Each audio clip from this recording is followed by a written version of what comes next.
Hello! అందరికీ నమస్కారం. Welcome to our channel. Andhra Pradesh రాష్ట్రంలో జరుగుతున్న రాజకీయ పరిణామాల్లో గత కొంతకాలంగా వేగంగా పరిణామాలు జరుగుతా ఉన్నాయి. అందులో భాగంగా టీడీపీ, బీజేపీ, జనసేన కూటమి అధికారంలోకి వచ్చిన తర్వాత రాజకీయాల్లో వేగమైనటువంటి మార్పులు జరుగుతా ఉన్నాయి. వాటిల్లో ప్రధానంగా చూసుకున్నట్లయితే వైకాపాను వీడి ఆ పార్టీకి సంబంధించినటువంటి నాయకులు వెళ్ళిపోతున్నటువంటి పరిస్థితులున్నాయి. రాష్ట్రంలో ఉన్నటువంటి ప్రధానమైనటువంటి గతంలో మంత్రులుగా చేసినటువంటి వాళ్ళు గాని, లేదా అంటే ఎమ్మెల్యేలుగా చేసినటువంటి వాళ్ళు గాని, వాళ్ళందరూ గూడా వెళ్ళిపోతున్న పరిస్థితి ఉంది.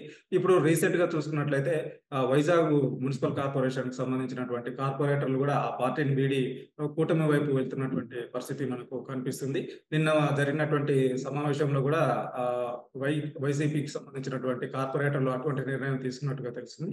దీనికి సంబంధించి భవిష్యత్తులో అంటే వాళ్ళు ఏ రకమైనటువంటి ప్రయత్నాలు చేస్తున్నారు, ఏ రకంగా ఉండబోతుంది అని చెప్పేసి దానికి సంబంధించి మనతో పాటు మాట్లాడడానికి టీడీపీ అధికార ప్రతినిధి ఆహ్, శ్రీనివాసరావు గారున్నారు.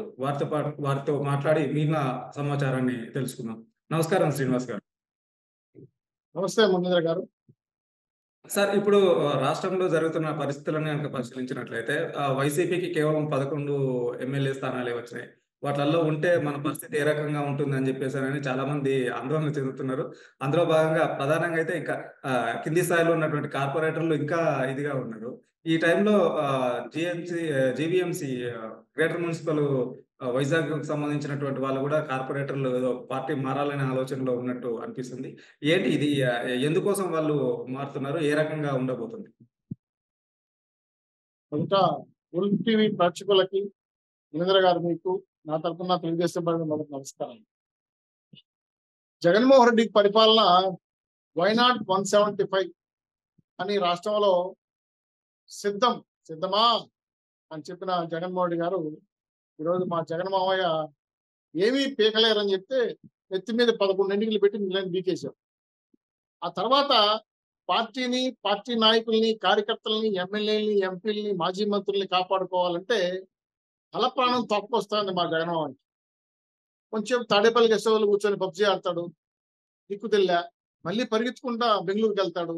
దిక్కుతెల్ల. ఆడ సైకో గో బ్యాక్ అంటున్నారు. మల్లాడి బ్రదర్ నుంచి మళ్ళీ ఎవరన్నా శవాలు కనపడతాయని చూస్తాడు.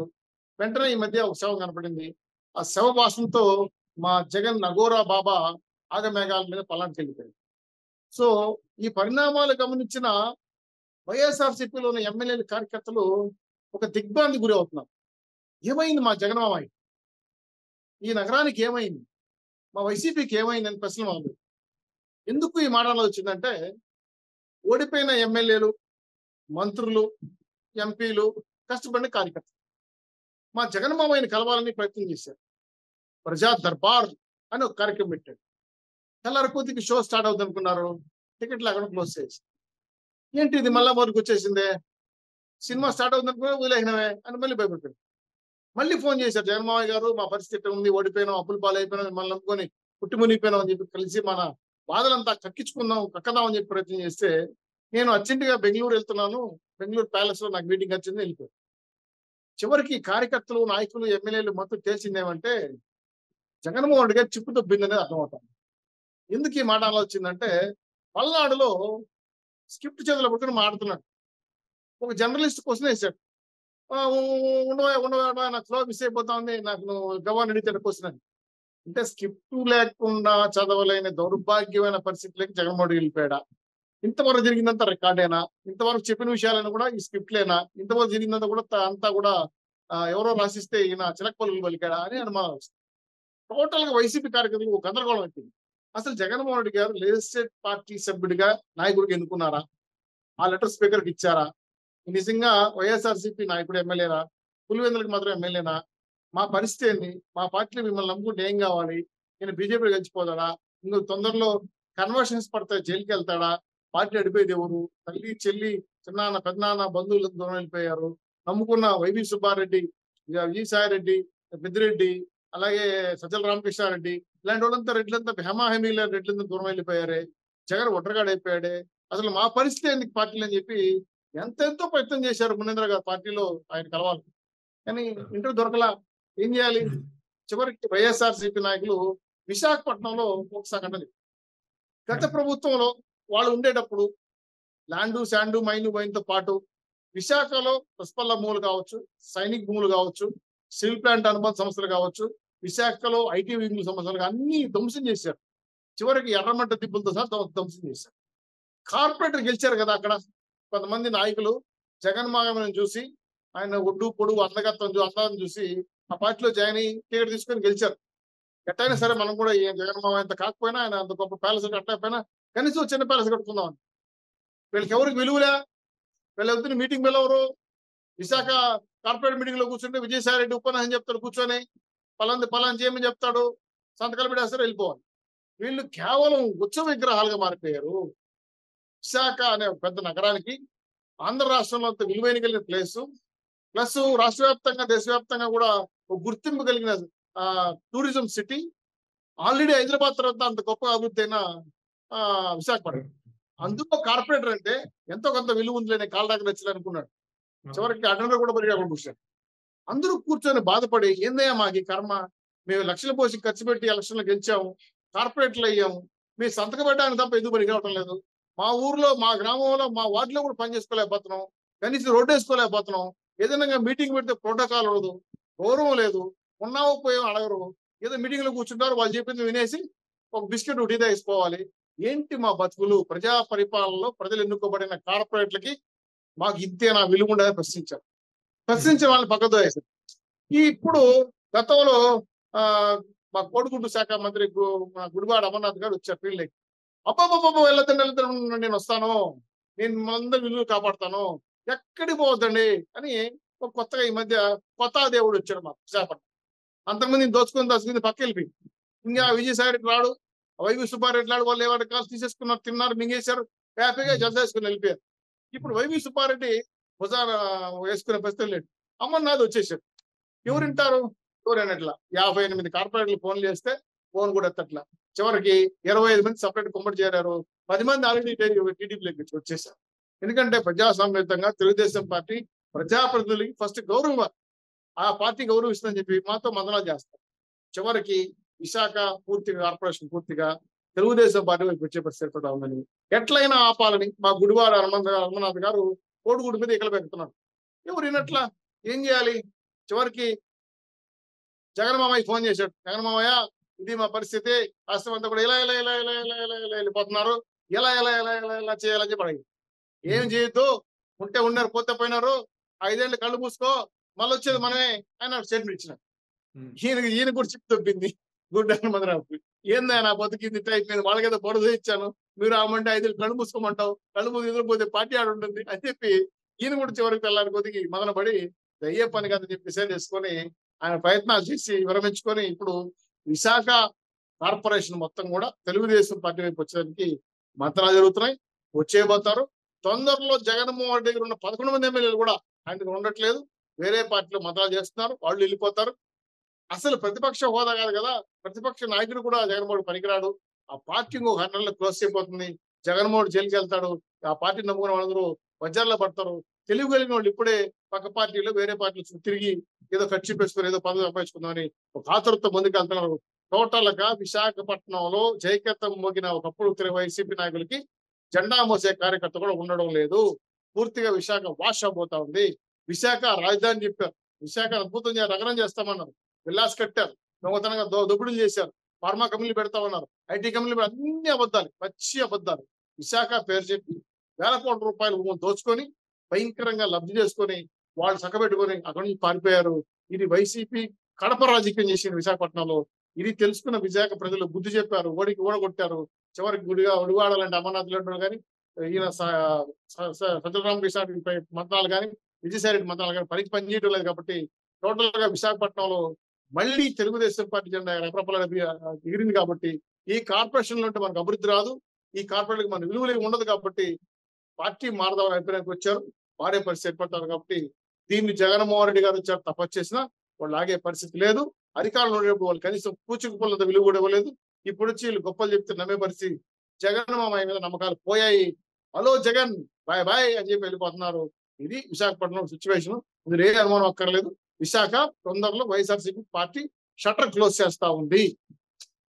అంటే ఇప్పుడు విశాఖలో ఉన్న కార్పొరేటర్లు పూర్తి స్థాయిలో వచ్చినంత మాత్రాన వైసీపీ అక్కడ పూర్తిగా లేకుండా పోయే అవకాశం ఉంటుందా? రెండోది ఇప్పటికే రాజధాని కూడా లేదని చెప్పేసానని కూడా ఆల్రెడీ, ఎందుకంటే పార్టీ అధికారంలో లేదు కాబట్టి వైజాగ్‌లో రాజధాని వచ్చే అవకాశం లేదు. వీటన్నిటి రీత్యా క్లోజ్ అయ్యే అవకాశం ఉంటుందా? లేదనంటే ఇంకా ఎవరైనా ఉండే పరిస్థితి ఉంటదా వైసీపీలో? మంచి ప్రశ్న వేశారు మందర్ గారు. జగన్మోహన్ రెడ్డి గారికి పార్టీ లేదండి. ఆయన వైఎస్ఆర్సీపీ పార్టీ ఎక్కడి నుంచి వచ్చింది? కాంగ్రెస్ నుంచి చీల్చుకొని వచ్చింది. కాంగ్రెస్ ఫాలో వాళ్ళు రాజశేఖర రెడ్డి యొక్క లెగసీని గుర్తు చేసుకొని ఈయన కూడా ఆ విధంగా పార్టీని పరిపాలిస్తాడని కాంగ్రెస్ పార్టీ బయటకు వచ్చారు. ఇప్పుడు తెలుసుకున్నారు. మళ్ళీ కాంగ్రెస్ క్యాడర్ సర్వేల వైపు వెళ్ళిపోయింది. ఇంక జగన్మోహన్ రెడ్డి వైపు ఎవరున్నారు? దొమ్మిలు చేసి, గుండాలు, రౌడీలు చేసి వీళ్ళు పార్టీలు నడపలేరు. వీళ్ళకి ఆర్గనైజ్ తెలియదు. వాళ్ళు ఏదైనా ఉంటే భూములు దాచుకోవడం తప్ప. సో ఇప్పుడు పార్టీ క్యాడర్ లేదు కదా. జగన్మోహన్ రెడ్డి ఏమనుకున్నాడంటే, నేను బటన్ నొక్కుతున్నాను, జనం డబ్బులు వెళ్ళిపోతున్నాయి, జనం మనం జనం అనుకున్నాడు. మధ్యలో వాలంటీర్లు చూసుకుంటారని వాలంటీర్ చేతులు ఎత్తేసారు. జనం నీ మోసాలు చూసి వాళ్ళు చేతులు ఎత్తేసారు. నీకు 11 సీట్లు పక్కన కూర్చోబెట్టారు. సో జగన్మోహన్ రెడ్డి గారిని, వైఎస్ఆర్సీపీ పార్టీని నమ్మే పరిస్థితిలో ఆంధ్ర రాష్ట్ర ప్రజలు లేరు. అందులో ఎస్పెషల్లీ విశాఖపట్నం జరిగిన ద్రోహం మామూలు ద్రోహం కాదండి. దస్పల్ల భూములు కానీ, ఆ సీట్ లాటరైట్స్ కానీ, అదేవిధంగా బీచ్ శాండ్ కానీ, చాలా విలువైన ఎర్రబట్టి దిబ్బలు కానీ, అదే ఋషికొండ లాంటి మహా అద్భుతమైన విలువ కలిగిన చదును చేసిన రుచికొండ విషయం కానీ, అక్కడ జరిగిన విలాసాలు కానీ చూసి రూపాయి ముఖ్యమంత్రి ఏందబ్బా ఇన్ని వేల కోట్ల రూపాయలు సంపాదించేశాడని చెప్పి జనాలు ముక్కులు వేలేసుకున్నారు. ఇదంతా మన సొమ్మే, ఇదంతా మన ప్రజల సొమ్మే, టాక్స్ పేయర్ సొమ్మే, విలాసంగా అనుభవించాడు. ఇటువంటి వాడు ఒక దొంగ, 6 నెలలు జైల్లో ఉన్నవాడు మన ముఖ్యమంత్రి పదవి చేసేదానికి ఈ రాష్ట్రాన్ని నాశనం చేశాడని చెప్పి తెలుసుకొని వైఎస్ఆర్సీపీ వాళ్ళకి నమ్మకాలు పోయినాయి. ప్రజలకు ముందే నమ్మకాలు పోయి అసలు జగన్మోహన్ రెడ్డి జైల్లో ఉంది ఎందుకు అని పెద్ద ప్రశ్న అయిపోయింది. ఆయన సొంత పోరాటం చేయలేదు, ఏదైనా దేశం కోసం పనిచేసి సోల్జర్ కాదు, ఏదైనా వీర పోరాటం చేసి రాజేంద్రలాగా పోరాటం చేసి ప్రాణత్యాగం చేయలేదు. ఏమి చేయని వ్యక్తి 16 నెలలు జైలు ఎందుకున్నాడు? దొంగతనం చేసి జైల్లో. అటువంటి వాడికి మనం తాళాలు ఇస్తే పరిపాలన ఈ విధంగా ఉంటుంది తెలుసుకున్న తర్వాత అందుకే ఓ నిర్ణయానికి వచ్చి తొందరలోనే విశాఖపట్నం కాదండి, ఆంధ్ర రాష్ట్రంలో కూడా వైఎస్ఆర్సీపీ పార్టీ, తెలంగాణలో బీఆర్ఎస్ ఏ విధంగా భస్మం అవుతా ఉందో ఆంధ్ర రాష్ట్రంలో కూడా వైఎస్ఆర్సీపీ కూడా అదే విధంగా గురు శిష్యుల పార్టీలు రెండు కూడా మాయమైపోతున్నాయి. అక్కడున్న వాళ్ళందరూ కూడా ఇప్పుడే కొంత బుర్రున్నోళ్ళు, తెలుగున్నోళ్ళు తట్టాపట్టు సర్దుకొని ఏదో పార్టీలు చేరి గుర్తెచ్చుకుంటున్నారు. ఇంకా లేదు, వాడినే నమ్ముకొని మునిగిపోవాళ్ళు సైకో బ్యాచ్ ఉంది. మద్యానికి, జేబ్రాండ్కి, బంగ్యాకి, డ్రగ్స్ కలవాడు సైకో బ్యాచ్ కొంతమంది. వాళ్ళు ఈ మధ్యగా హత్యలు చేస్తున్నారు, అమ్మాయి మీద దాడి చేస్తారు, సైన్స్ క్యాచ్ కూడా చేస్తున్నారు. ఈ బ్యాచ్ రాదండి, ఎందుకంటే ఆయనతో అడ్డుపెట్టి ఉన్నారు, ఎందుకంటే వాళ్ళతో సమాజం నిమగ్నమైనారు కాబట్టి వాళ్ళు వాళ్ళ కేసుల్లో బట్టి వాళ్ళు తేలిపోతారు తప్ప ఈయన పార్టీ నడిపే పరిస్థితి లేదు.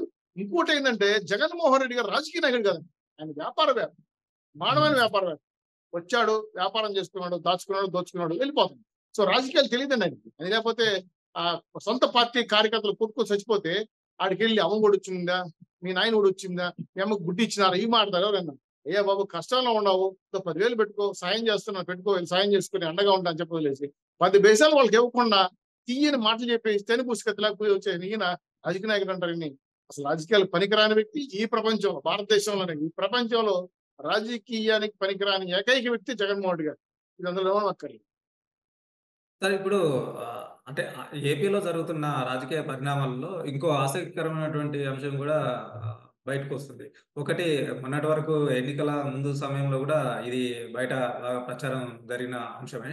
వైఎస్ షర్మిల తన అన్న పైన, అంటే ఉన్నటువంటి ఆస్తుల వివాదాల్లో తనకు రావాల్సినటువంటి వాటా పైన గూడా ఏదో చేయాలని జెప్పేసారని, గట్టిగానే నిర్ణయించుకున్నదని జెప్పేసారని కాంగ్రెస్‌కు సంబంధించిన మాజీ ఆర్టీసీ చైర్మన్ గూడా గోనె ప్రకాష్ రావు గూడా ఆహ్, ఒక కామెంట్ గూడా చేశారు.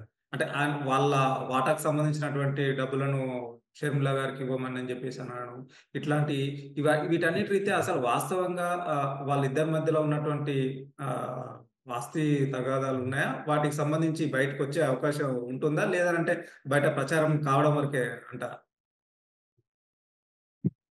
మంచి ప్రశ్న వేశారు మహేంద్ర గారు. నాకు కడప చాలా దగ్గర, మా చిత్తూరు జిల్లాకి తిరుపతి చాలా దగ్గర అన్న తెలుస్తా ఉంటాయి విషయాలు. తిరుపతి నుంచి మహా అంటే 100 కిలోమీటర్లు కడప పులివెందులకి. ఇక్కడ షర్మిల గారు, జగన్మోహన్ రెడ్డి గారు, వాళ్ళ కుటుంబ సభ్యులు సునీతారెడ్డి గారు, వాళ్ళ విజయమ్మ గారు, వీళ్ళందరూ రాజశేఖర రెడ్డి గారు బతుకున్నప్పుడు ముఖ్యమంత్రి స్థాయిలో ఆయన ప్రజలకు మంచి పరిపాలన అందించాలనుకొని జగన్మోహన్ రెడ్డి గారిని నువ్వు బెంగళూరుకి పరిమితం అయిపోవు, ఆంధ్రాకి రాబాక, నీ పరిస్థితి నాకు తెలుసు, నువ్వు పెద్ద ఫెయిల్ క్యాండిడేట్, నువ్వు నీ రాజకీయ వ్యవహారం నీకు తెలీదు, నువ్వు బెంగళూరులో ఉండిపో, నీకేం కావాలో పంపిస్తానని బెంగళూరులో పెట్టేసి ఆంధ్ర రాష్ట్రానికి రానిలే. ఆ తర్వాత ఆయన హెలికాప్టర్ ప్రమాదం చనిపోయిన తర్వాత జగన్మోహన్ రెడ్డి గారు 10 రోజులు కూడా ఆగకుండా నేను ముఖ్యమంత్రి చేయమని చెప్పి సోనియా గాంధీ కూర్చున్నప్పుడు అది క్లాష్ వచ్చింది. ఆ తర్వాత పరిణామాలన్నీ మనం చూసాం. అయితే రాజశేఖర రెడ్డి గారు బతుకునేటప్పుడు ఆయన అధికారాన్ని అడ్డం పెట్టి ఖమ్మంలో బైరెడ్డిస్ యొక్క గనులు కావచ్చు, అక్రమంగా సంపాదించిన షెల్ కంపెనీలు కావచ్చు, సాక్షి టీవీలు కావచ్చు, సాక్షి పేపర్ కావచ్చు, ఇలాగే సుందూరు పవర్ ప్లాంట్ కావచ్చు, కర్ణాటక పవర్ ప్లాంట్ కావచ్చు, ఛత్తీస్గఢ్ లో ఉన్న పవర్ ప్లాంట్ కావచ్చు, తమిళనాడులో ఉన్న విల్లాస్ కావచ్చు, ఆంధ్ర రాష్ట్రంలో కట్టిన పులివెందులలో ఉన్నటువంటి ఆయన భూములు కావచ్చు, వీటిపైన అక్కకింత, తమ్ముడికింత, చెల్లికింత అని ఒక అవగాహన కుదిరింది బతుకుండగానే. ఇది నీకు ఇస్తామని చెప్పాను. అది ఓరల్ గా చెప్పాడు. బతుకున్నాడు, ఇంకా చచ్చిపోలే, ఇంకా ముఖ్యమంత్రిగా ఉన్నాడు. అందుకు కూడా హ్యాపీ ఫీల్ అయ్యాను. అంటే నాకు మా నాన్నగారు ఇస్తారులేని. ఆయన అన్ఎక్స్పెక్టెడ్ గా చనిపోవడంతో ఈ విషయం విజయమ్మ కూడా తెలుసు. ఇంకా నా చనిపోయినారు కదా, ఇంకా ఏంటి పరిస్థితి అన్నప్పుడు ఈయన ముఖ్యమంత్రి కావాలనే పర్యటనలో భాగంగా ఈయన పాదయాత్ర మొదలుపెట్టాడు. కేసులు ఉచ్చుబీయించుకున్న తర్వాత అన్న యొక్క లెగసీని కొనసాగించాలని ఈమె అధికారం తీసుకుని చాలా కష్టపడింది. ఎవరు? షర్మిల 3600 కిలోమీటర్ తిరిగి. సో ముఖ్యమంత్రి పాత్ర పోషించడంలో, ఆయన గెలవడంలో కూడా కీలక పాత్ర షర్మిల నిలబెట్టుకుంది. ఆ తదనంతరం ముఖ్యమంత్రి అయిన తర్వాత మా అన్న ఏదో ఇస్తాడులే, ఎంపీ పదవి ఇస్తాడులే, కనీసం రాజ్యసభ ఇస్తాడులే అని కొంత ఆశించింది. కనీసం అడ్డర్ పదవి కూడా ఇవ్వాల. పైగా అమ్మతో చెప్పి బాధపడింది. అమ్మ ఇంకా నన్ను ఆస్తులు కొద్దిగా డివైడ్ చేయమమ్మా అమ్మ అని అడిగితే, సరే అమ్మా నేను చెప్తానని చెప్పి కొడుకు చెప్పింది. చూద్దాంలే, జెరూసలంకి వెళ్దాం, క్రిస్మస్ సందర్భంగా నేను ఆడే రాయిచ్చేస్తానని కూడా చెప్పాడు.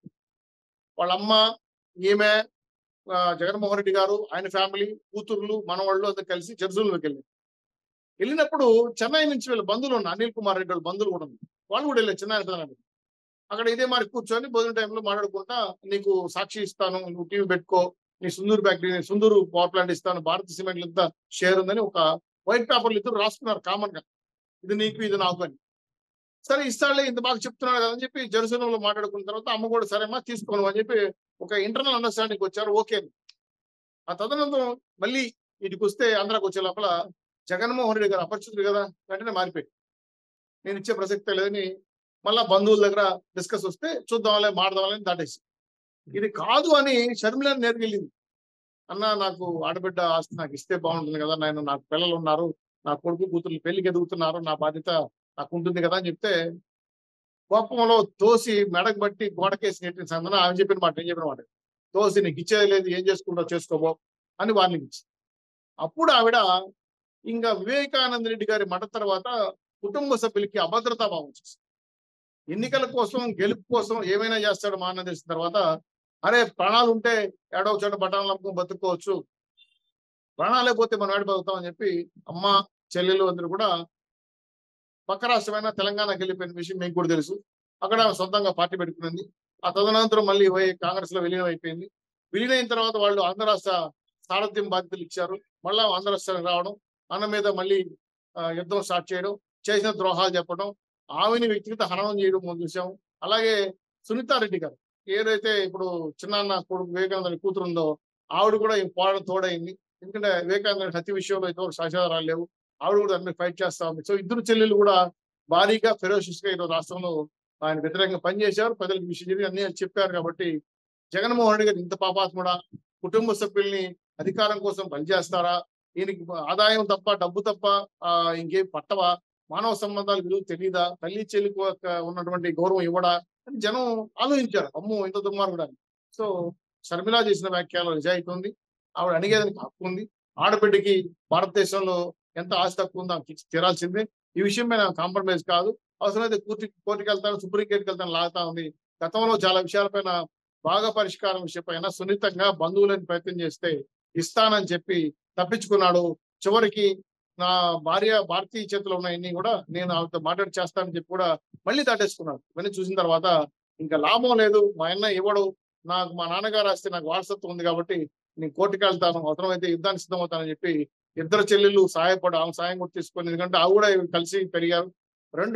ఎవరైతే సునీతం ఉందో, సునీతారెడ్డి గారి పెళ్లి, జగన్మోహన్ రెడ్డి గారి పెళ్లి ఒకే కళ్యాణ మండపంలో ఒకే పీట మీద రాజారెడ్డి గారు పెళ్లి చేశారు. అంత సంబంధాలు ఉన్నాయి వాళ్ళకి. అటువంటి కుటుంబాలు ఈరోజు అధికారం కోసం ఈరోజు హత్యలు చేసుకునే పరిస్థితికి వెళ్ళారంటే కడప ఫ్యాక్షనిజం ఆ విధంగా దారుణంగా ఉంటుంది కాబట్టి తెలుసు కాబట్టి వాళ్ళిద్దరు ఒకటయ్యారు. ఖచ్చితంగా ఆస్తుల కోసం ఎందరమైన వెళ్ళి పోరాటం చేస్తుంది. సుప్రీంకోర్టు హైకోర్టుకి వెళ్ళిన అవసరం అయితే తన మాట తెచ్చుకోవడం కోసం ఆమె కాంప్రమైజ్ కూడా పనిచేయబోతా ఉంది. దీనికి బంధువులంతా కూడా ఒక విషయం ఆశ్చర్య విషయం ఏంటంటే ఆ తోటల రాజారెడ్డి బంధువులంతా కూడా శరణుల వైపు వచ్చేసారు. జగన్మోహన్కి ఒక సాయం చేయట్లా. అయినా నీకు దండం నువ్వు ఎవరు నీ పక్క వస్తే వాళ్ళని బలి చేస్తున్నావు అని నమ్మకం పోయింది. బంధువులు కూడా జగన్మోహన్ నమ్మట్లేదు. షర్మిల నమ్ముతున్నారు. ఆ వైపు నిలబడుతున్నారు. చివరికి ఎవరైతే నా ఓటు బ్యాంక్ అని చెప్పిన క్రిస్టియన్స్ కూడా ఈరోజు షర్మిల వైపు వెళ్ళిపోతున్నారు. టోటల్ గా జగన్మోహన్ రెడ్డి గారు ఒంటరైపోయాడు. చివరికి ఈయన ఉంటాడా రాజకీయాల్లో, జైలుకి వెళ్తాడా, ఆయన ఒంటరి జీవితం ఎలా ఉంటుంది అనేది భవిష్యత్తు నిర్ణయించాల్సి ఉంది. కాకపోతే జగన్మోహన్ రెడ్డి గారికి భవిష్యత్తు అయితే కనబడిపోయింది. నేను తెలుస్తాను నాకు ఇంకేమి రాజకీయ జీవితం లేదు, నాకు పుల స్టాప్ పడిపోయింది, కమా కూడా కాదని చెప్పి తెలుసుకున్నాడు. చెల్లెలతో వెరీ తెచ్చుకున్నాడు. సమస్య భస్మాసురవస్తంగా మారింది. దానికి తోడు ఇంకో చెల్లెలు చేరింది. హత్యా రాజకీయాలకి నేను చమరగీతం పాడాల్సిన పరిస్థితి వస్తాను కాబట్టి జగన్మోహన్ రెడ్డి గారు ఈ రాష్ట్రంలో కుటుంబం నుంచి బయట వచ్చేసాడు, ప్రజల నుంచి బయట వచ్చేసాడు, రక్త సంబంధుల బయటకు వచ్చేసాడు, బంధువుల నుంచి బయటకు వచ్చేసాడు. కనీసం ఆయన చుట్టూ ఉన్న స్నేహితులు కూడా నమ్మే పరిస్థితి కాబట్టి టోటల్ గా జగన్మోహన్ రెడ్డి గారు ఎందుకు పనికిరాని కొనగాని పొయ్యిగా తయారయ్యాడు, విలువలేని వ్యక్తిగా తయారయ్యాడు. కాబట్టి ఆయన అవసరం ఈ రాష్ట్ర ప్రజలకు కానీ బంధువులకు కానీ కుటుంబాలకు లేదు చేసిన తర్వాత ఆయన ఇంకా శంకరగిరి మాన్యాలు హిమాలయాలకు వెళ్తున్నామని చెప్పాడు. బహుశా వెళ్తాడేమో. ఈయన రాబోయే జగన్ 111వ బాబా అఘోరా బాబా తొందరలో హిమాలయకి వెళ్తే కూడా చెప్పుకోనక్కర్లేదు. ఇది టోటల్ గా వాళ్ళ స్టోరీ. అంటే ఇప్పుడు వాళ్ళ కుటుంబ సభ్యులు, కుటుంబ పెద్దలుగా ఉన్న విజయమ్మ గాని, లేదంటే వైవి సుబ్బారెడ్డి గాని, ఇట్లాంటి వాళ్ళు మాట్లాడి చేసే అవకాశం గూడా లేదంటారా? ఒకవేళ అది గూడా సాధ్యం కాకపోతే షర్మిల కోర్టుకెళ్ళే అవకాశం ఉండే అవకాశం ఉంటుందా? ఖచ్చితంగా అనిల్ రెడ్డి బ్రదర్స్ ప్లస్ తర్వాత జగన్మోహన్ రెడ్డి గారు వాళ్ళ అన్న కొడుకులు చెన్నైలో ఉన్నారని నాకు తెలుసు. వాళ్ళు 2-3 దఫాలుగా ముఖ్యమంత్రిగా ఉండేటప్పుడు చర్చ జరిపారు. ఇంటికెళ్ళి మాట్లాడారు. వాళ్ళ అమ్మగారితో కూడా మాట్లాడారు. వాళ్ళ అమ్మ కూడా చెప్పింది. ఆ తర్వాత చేస్తానని చెప్తాడు కానీ చేయడు. పలానికి ఇచ్చి రూపాయలు అటు ఇటు సెటిల్ చేసుకోమని చెప్తాడు కానీ అల్టిమేట్ గా భారతీయ యొక్క ప్రభావం ఎక్కువ ఉంది. వాళ్ళ భార్య ప్రభావం. ఆమె చెప్పిందే ఫైనల్. సో ఆమెకి ఇష్టం లేదు. ఎవరైతే ఆడబిడ్డగా ఉన్న షర్మిల కాస్త ఇష్టం లేదు కాబట్టి ఈ సాక్షి పేపర్ టీవీ అంతా కూడా చేతులు ఉన్నాయి కాబట్టి కుటుంబ సభ్యులకి షర్మిలకి ఆస్తులు ఇవ్వడం ఆమెకు ఇష్టం లేదు కాబట్టి ఈ సమస్య జటిలమైంది. ముడులు పడ్డాయి. బంధువుల ప్రయత్నాలు కూడా విఫలమయ్యాయి. అనేక దఫాలు చర్చ జరిపినప్పుడు కూడా బంధువుల దగ్గర ఊకొడతాడు, చెప్తే నమ్మినట్టే ఉంటాడు, ఇచ్చినట్టే ఉంటాడు కానీ ఏది కూడా ఇవ్వలేదు, ఇవ్వడు కూడా. ఆయన మనస్తత్వం ఏంటంటే సైకో మనస్తత్వం. తను ఒక్కడే బాగుండాలి, తనే బాగుండాలి, నా ఆస్తులు నా దగ్గరే ఉండాలి, ఎవరికి ఇవ్వకూడదు అనే మెంటాలిటీ అయింది కాబట్టి ఆయన డబ్బులు, ఆదాయం, ఆస్తి తప్ప వేరే విషయాలు పట్టవు. అందుకే ఆయన గొప్ప వ్యాపారవేత్త కానీ నేను ఆయన వ్యాపారంలో రక్త సంబంధం చూడు, బంధువులు చూడు, చెల్లెలు చూడు, అమ్మని చూడు, ఎవరు చూడు. ఆయనకి సర్వం రూపాయమైన కాబట్టి ఆ రూపాయి ఉంటే చాలని దానికి తోడుగా అగ్నికి ఆజ్యం తోడైనట్టు ఈ భారతీయ గారు తోడయ్యారు. ఆవిడ అసలు ఒప్పుకోరు. కాబట్టి ఈ విషయం ఇంకా కోర్టులో తేలాల్సిందే కానీ జగన్మోహన్ రెడ్డిగా ఎట్టి పరిస్థితుల్లోనూ ప్రాణాల పైన బెండకాయ కోసుకున్నప్పుడు ₹1 కూడా షర్మిలకి ఇవ్వరు. అది మాకు తెలిసిన నగల సత్యం తెలుసుకొని ఆవిడ ఇప్పుడు నేను కోర్టు ద్వారా ధర్మ పోరాటం చేయాలని డిసైడ్ అయిపోయింది. కోర్టు ద్వారా ఆమెకి ఖచ్చితంగా వాటా వస్తుంది. ఎందుకంటే హక్కులు ఉన్నాయి కాబట్టి నా తండ్రి గారి ఆస్తి మీద కూతురికి హక్కు ఉండదు కాబట్టి చట్టపరంగా తెలుసుకోవడానికి వెళ్తా ఉంది. నెక్స్ట్ ఈయన జైలుకి వెళ్తే ఆయన పరిస్థితి ఏంది, కుటుంబ ఆస్తుల పరిస్థితి ఏంది మనకు తెలియదు. ఎందుకంటే భవిష్యత్తు ఆయనకే అంధకారం కనబడతా ఉంది. ఆయన భవిష్యత్తు ఆయనకి అర్థం కావడం లేదు కాబట్టి ఈ సైకోతత్వం ఉన్న వ్యక్తులు ఏంటంటే తాత్కాలికంగా ఆలోచిస్తారు కానీ పూర్వపరంగా ముందు విజనరీగా ఎవరు ఉండరు కాబట్టి ఆయనకి ఈ రోజు గడిచిపోతే చాలు అనే మెంటాలిటీ ఉండే జగన్మోహన్ రెడ్డి గారికి భవిష్యత్తులో చాలా బలమైన సంఘటనలు ఎదురుపడిపోతాయి. తక్కువలేడు, తక్కువగలడు చూడాలి. కాకపోతే ఈ రాష్ట్ర అవసరాలు కానీ ప్రజలకు కానీ బంధువులకు కానీ కుటుంబ సభ్యులకు కానీ ఆయన అవసరం లేదు అని ఖచ్చితంగా తేల్చెప్పేశారు. జగన్మోహన్ రెడ్డి గారు ఇంకా నమ్మరు అని కూడా తేల్చెప్పేశారు. Thank you sir. Thank you Srinivas గారు.